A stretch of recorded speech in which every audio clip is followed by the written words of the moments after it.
Bless up yourself, people. The real McCoy. And your case again, Sunday, the 3rd of July, 2022. Yes. I'm talking about this morning, I'm going to talk about our civic duty.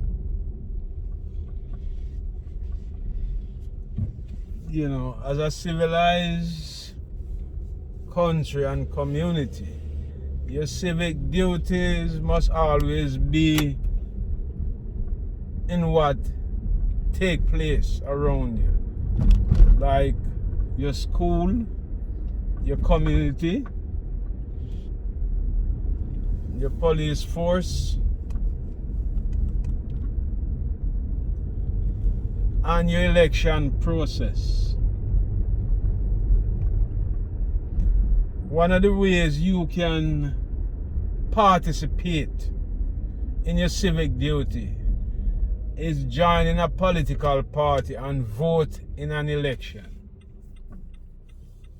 There was a time in this country, or in my country where I was born, where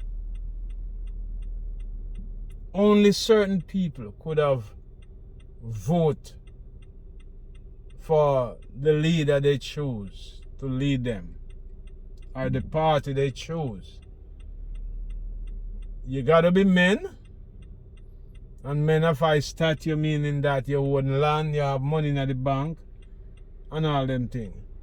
They normally choose who they prefer. They're not gonna choose any person who look favorable to certain people in society. But after the struggle for equal rights and justice in society, you find that all men started getting the opportunity to vote. And then, like in America, after the Big Depression, 1929, women get the opportunity to vote. Now, is a privilege that you must keep dearly, because the same hands that issued that ruling is the same ones that will take it away in the twinkling of an eye. Not the same person per se, but the same Supreme Court. Because the courts are, people have this idea that the courts are governed by Constitution. The Constitution forms the government. That's how it should be. The Constitution is there and countries build their government around Constitution. But that don't always work. The biggest protector of mankind in a society, and womankind and kids, is to vote in a general election. If you are so lucky to be in a society where you can vote and your vote counted, you should not let that opportunity pass you by. Because then you will be led by the minority. And they can do anything, whether you like it or not. And you can't complain because you never vote. You know, you should not let that opportunity pass you by.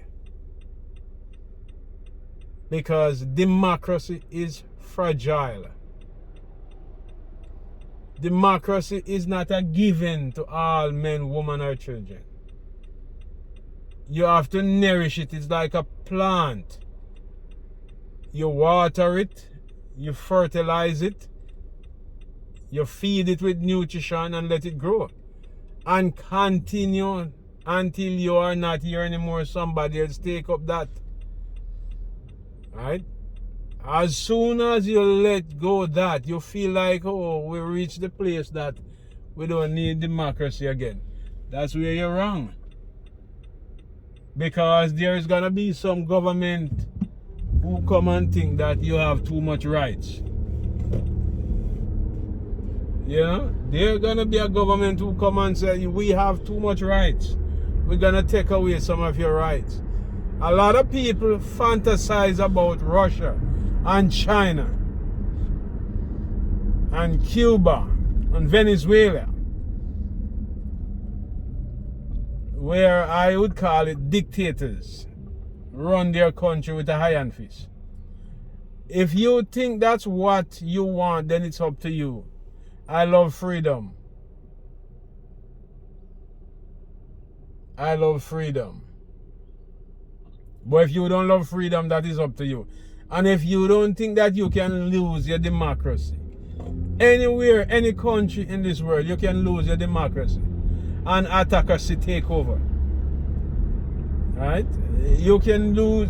I mean, capitalist society isn't always the best, but at least you're free or semi-free. You can vote out the government that you have if you don't like them and put in government that you want. That is freedom. Freedom of thoughts, freedom of speech, and all them things. You need that in a society.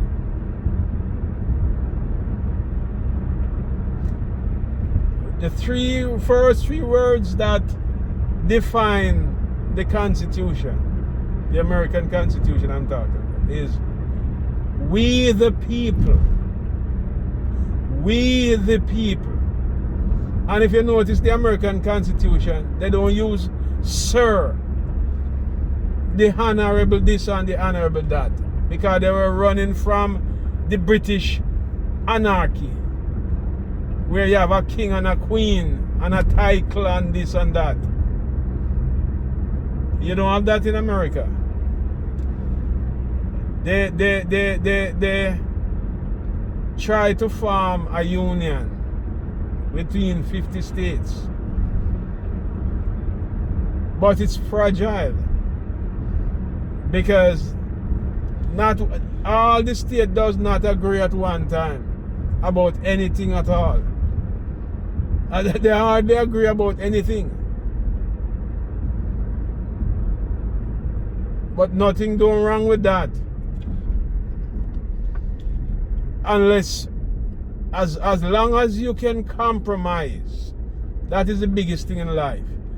You have to compromise, and when you find some people don't want to compromise, the union is gonna broke. Yeah, the train cannot take the pressure, and the link is gonna give way. Because people must learn to compromise, even stuff that you don't agree with. You can't be hard and fast about everything. And you'll say, boy, I'm not gonna vote because I don't like this and I don't like that. There must be something that you love that you should participate in your civic duties. Because then you will giving away the things that you love with the things that you don't love. That doesn't make any sense. Even a marriage between a man and a woman, or whosoever, man and a man or a woman and a woman, they need compromise. Things ain't gonna run your way all the time. And if it is not in your favor, you take up your marbles and leave. It doesn't work like that. You have to compromise. You compromise with your kids. You compromise with your wife. You compromise with your husband. You compromise at work. Every walks of life you need to compromise. Compromise is not a bad thing. Live and let others live. You must not try to force things that you don't like down other people's throat. You can like it and I don't. You live with what you want to live with and let me live with what I want to live with. And I don't think you should try to force people to do what they don't want to do either. You need compromise. But compromise comes through elections. People don't just get up and compromise like that. That's who we are. That's the beast we are. You gotta fight to compromise. When you have the upper hand, you must always try to compromise too. You don't want to be in a position that every time you want to compromise is when you are in the losing position. The best time to compromise is when you are in strength. So you can show people that you are the better person. Anyway, big up yourself, the real Mackay, one more time. Large and in charge. Bless up. One love.